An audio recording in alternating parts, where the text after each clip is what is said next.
Say. Daddy's so silly. What? You're so silly. You think that's funny?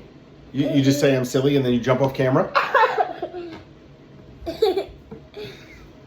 Why are you home today? Because I don't have any school today. Why is there no school? Do you know why?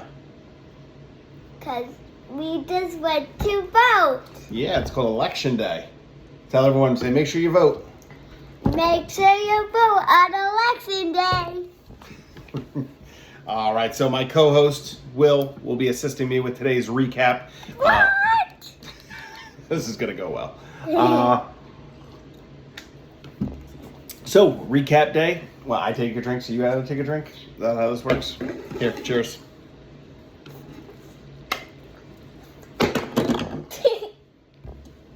What did you eat today?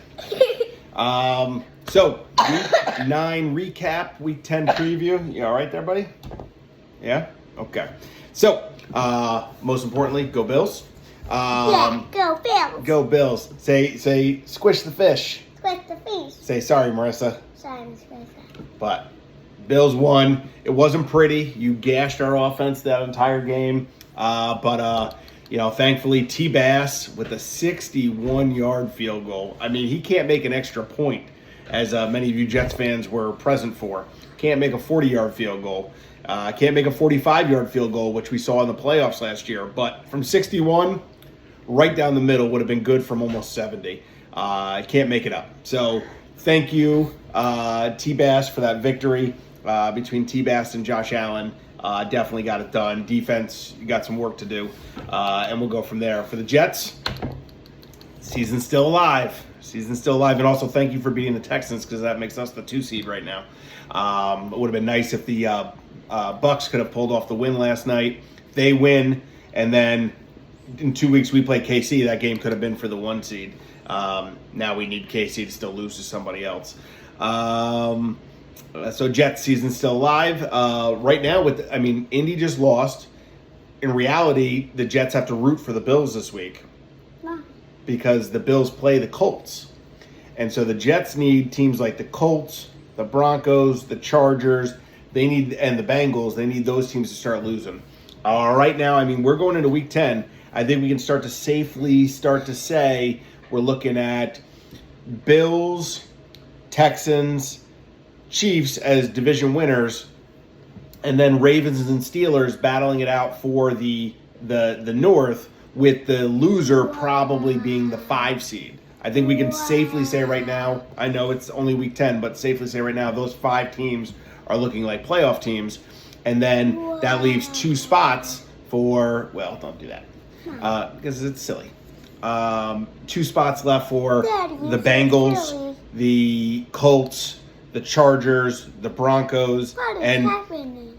I was going to say the Jets and Dolphins could be in that conversation, but the Dolphins losing this week, they're 2-6. They're in the same situation that the Jets were in going into last week, so they need to go on a run if they want to even get back in that conversation. Jets realistically need to go on a run as well. We'll have to see. You know what it's going to come down to, Will? What?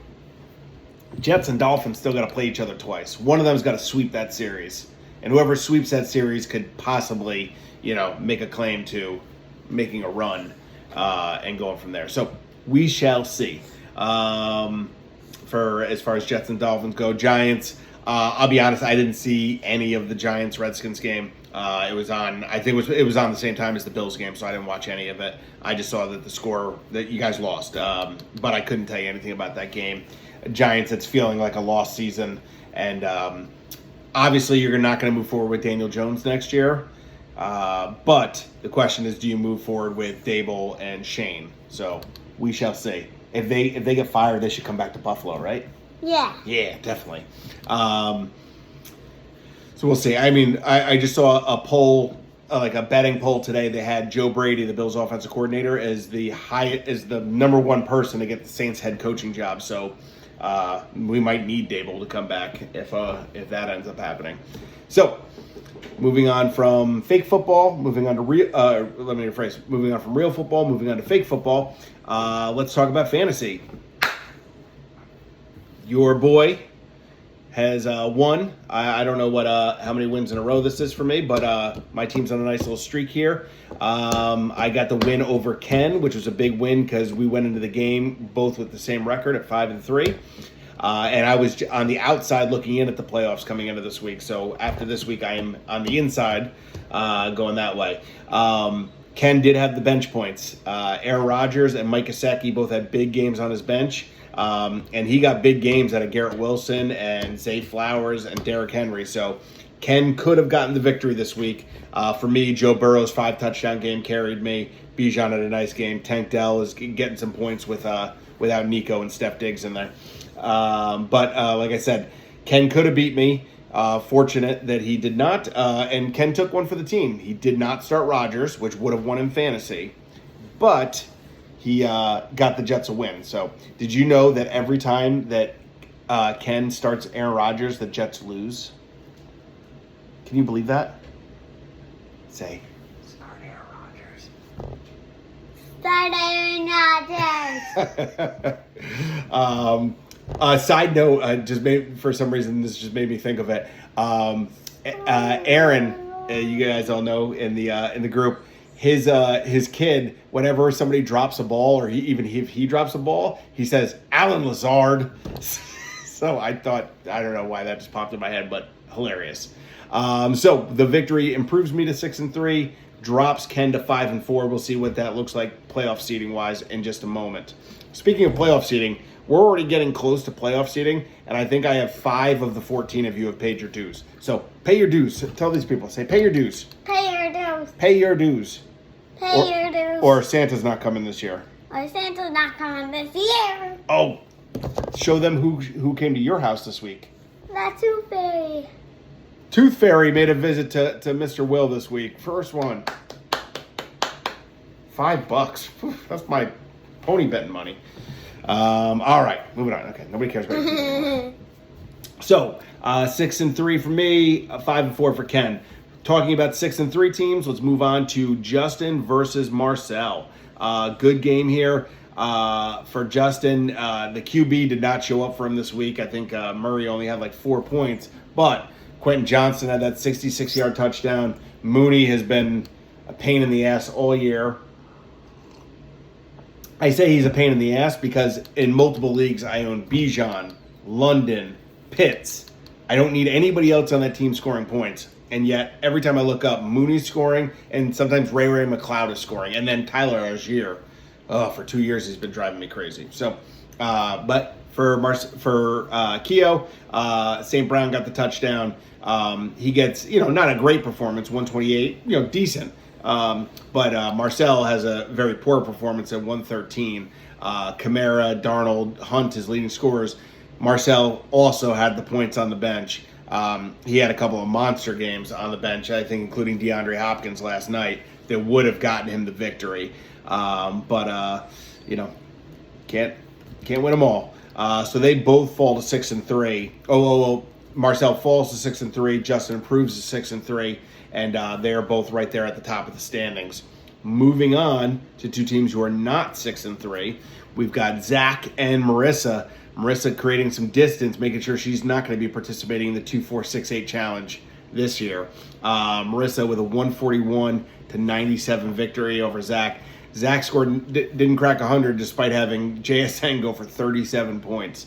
I think he had Deontay Johnson in the lineup. I'm not even sure if he played. Stafford, Ridley. With Olave dying every week, I think I'm going to lose that Ridley bet. For Marissa, Dobbins with a nice game, Sutton with a nice game, Bo Nix still producing. Got that Bo Nix Sutton stack, right? What team do they play for? Bengals. Close. They wear the same colors. Denver, the Broncos. Oh. So Marissa with the victory there. Marissa improves to 3-6. Zach falls to 2-7. He's got a 1-game lead on Courtney right now. For the 2-4-6-8 challenge. Moving on, a close matchup here. This is a brutal one because so let me rephrase.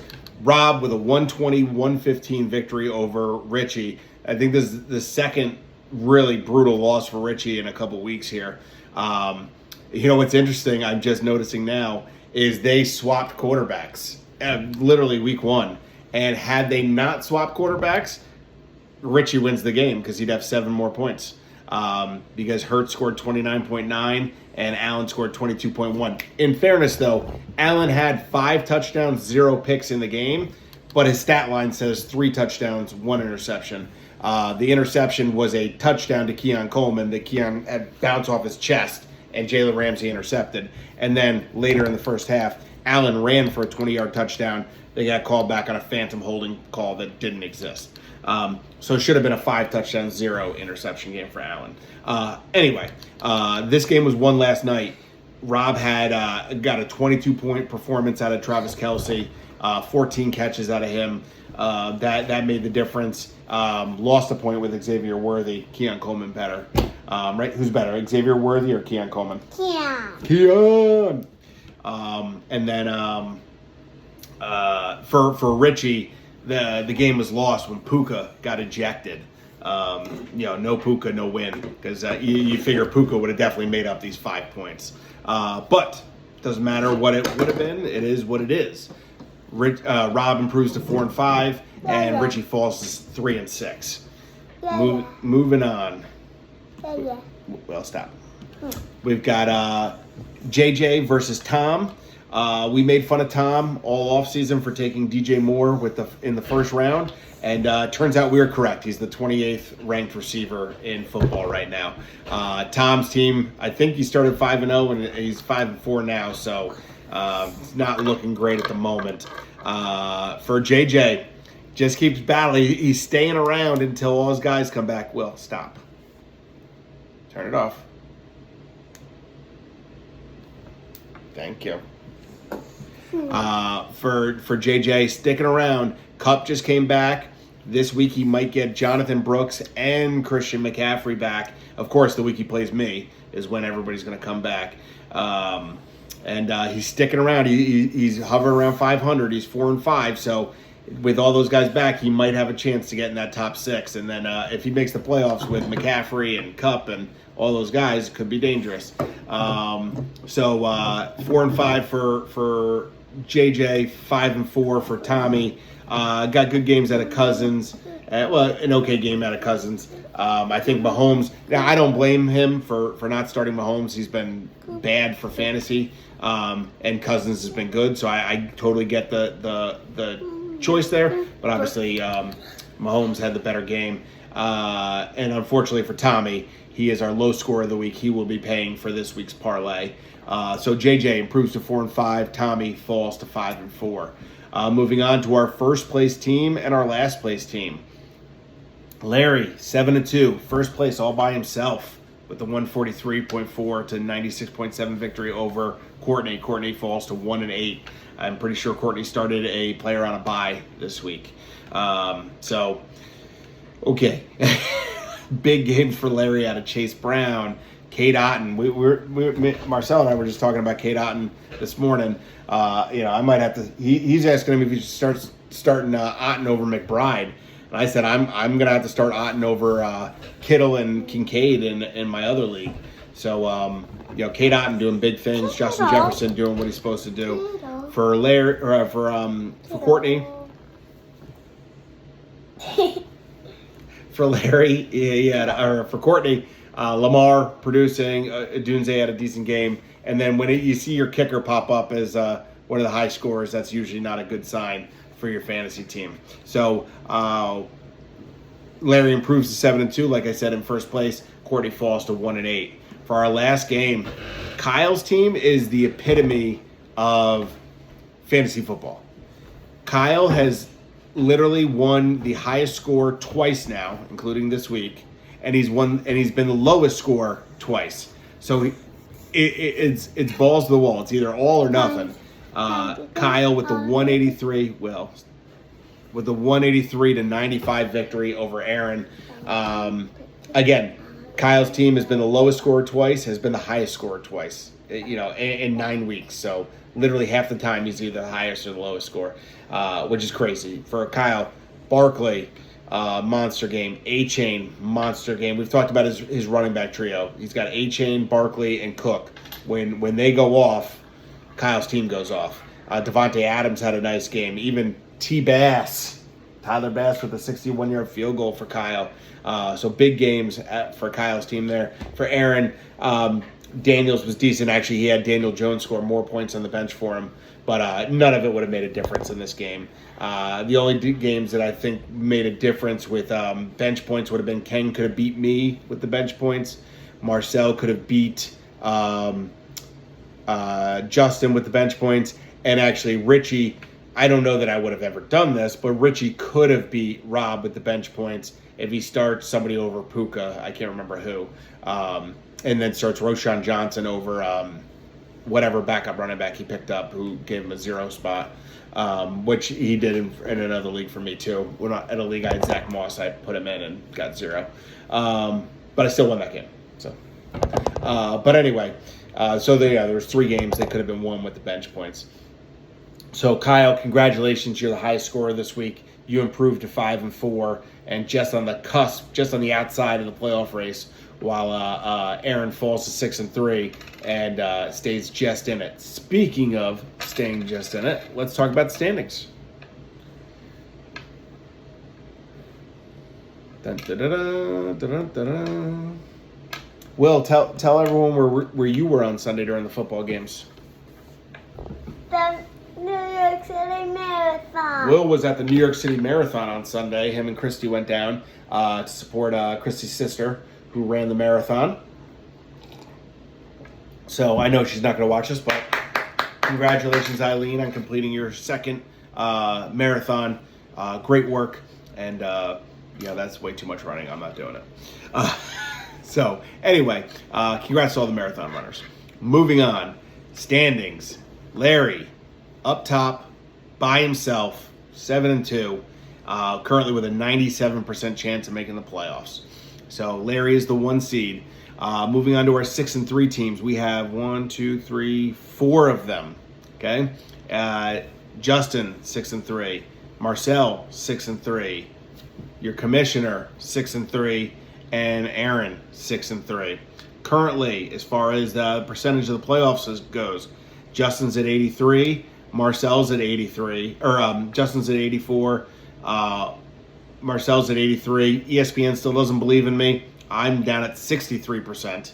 And then Aaron, who's below me in the standings, is at 78%. So ESPN doesn't believe in my team, which is fine because I don't believe in my team either. I have no depth whatsoever, which is going to show this week. I have nobody to play at 2 positions. Moving on, we've got our 5-4 teams. So in the 6th seed currently is Ken at 5-4. So if the season ended today, Ken would be the 6th seed. And then on the outside looking in at 5-4 is Kyle at 5-4 and Tom at 5-4. Currently, ESPN has Ken at a 49% chance to make the playoffs, has Kyle at a 56% chance to make the playoffs, and has Tommy at a 21% chance to make the playoffs. And then at 4 and 5, we got Rob and JJ. Rob is currently at 22%. And JJ is at 21%. Moving down to 3 and 6, we've got Marissa and Richie. Marissa's at 16%, and then Richie's at 9%. And then moving down, you got Zach at 2 and 7 with a 1% chance to make the playoffs, and Courtney at 2 and 7 with a 1% chance, or 1 and 8 with a 1% chance to make the playoffs. And then what they're going to need is right now it looks like obviously Zach and Courtney, with obviously Marissa and Rich still with an outside chance at getting that last place spot and ending up with that 2-4-6 challenge. Let's take a quick look at next week's matchups. Week 10. Obviously, nobody set lineups on waivers or anything like that right now, but right now it's got JJ favored over me in the initial matchup, 6 and 3, taking on 4 and 5. We've got Zach and Justin playing, with Justin favored over Zach. We've got, big matchup, Marcel and Ken, 6 and 3 versus 5 and 4, 2 playoff teams, with Marcel currently favored. We've got Marissa and Rob, Basically, whoever loses that game is eliminated from the playoffs. The playoff push. Whoever wins that game still has an outside chance at making it. So Rob and Marissa 4-5 taking on 3-6. We've got Richie and Courtney 3-6 versus 1-8. Richie with a win there can pretty much guarantee himself not being the last place team. And then Tom and Aaron, this is a big game. Tom must have a lot of guys on the bye because he's only projected for like 71 points right now. So that's a big game because right now Aaron's at the back end of the playoffs of the 5th seed, and then Tom is the 8th seed, but they're only one game apart, so that could be a big game in determining playoff matchups there. And then finally the first place, brother on brother crime here. First place Larry taking on the high score coming off the week in Kyle. And Kyle, like I said, is the 7th seed at the moment. So a win there would, I would assume, almost definitely put him in the playoff conversation there. Anything else you want to say, Will? What did I say?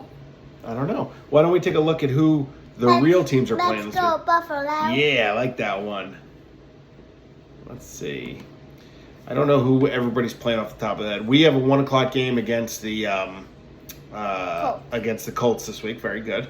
So I would like to win that game. I'd honestly prefer if Anthony Richardson was playing. But Flacco didn't play great on Sunday night, so I'm hoping that continues. Good Thursday night game, Bengals and Ravens. Who do you want to win that game? I don't know. I think for the Bengals. You want the Bengals to win? Okay. I mean, the Ravens have a victory over us, so that might be good for seeding for us. It's interesting. I assume the Jets fans want the Bengals to lose because I figure, like you said, if we assume the Ravens and Steelers are both playoff teams, then maybe you want to eliminate the Bengals from the playoff conversation. So that'd be interesting there. Oh, Giants play the Germany game, so we got to get up early to watch the Giants play on Sunday. They play at 9:30 in the morning. I love me some 9:30 in the morning football. So Giants and Panthers. Giants, you got to win that game. Don't be the Saints of last week and lose to the Panthers. Let's see. Bye. Pats play the Bears. That's a winnable game for the Pats, but it's also a winnable game for the Bears. Be nice if the Broncos could beat the Chiefs. Yeah. I doubt it, but I'd like if that could happen. Falcons and Saints. You got to assume the Falcons should win that game. 49ers and Bucks. I don't really care. But I assume the 49ers will win. Steelers, Commanders. We want the Commanders to win in that game. Because we want some AFC teams. We want some distance between us and the other AFC teams in case it comes down to tiebreakers for playoffs. Okay. Vikings and Jaguars, we don't care. Titans and Chargers. The Jets fans are definitely going to be rooting for the Titans in that game, but I assume the Chargers will win. Eagles, Cowboys, who cares? Jets and Cardinals. Cardinals. Let's go Cardinals. They beat the Dolphins for us. We got to beat them. We'll see. Again, that's the same thing. That's the Jets season Texans. on the line right there. Lions, Texans. Who do we want to win that game? Lions. Definitely the Lions. That's a Sunday night game. And then Dolphins, Rams. Oh, who do we want to win that game? Rams. Do I have him trained or do I have him trained? Yes. So yeah, why do you root for some of those teams? When an NFC team plays an AFC team, who do we want to win? NFC. We always want the NFC team to win. That's very good. Except the Bills. Except for the Bills, yes, of course. My little mini me, I love it. All right, so that's our preview. Do you have any sign off? Let's go Buffalo. Let's go Buffalo. And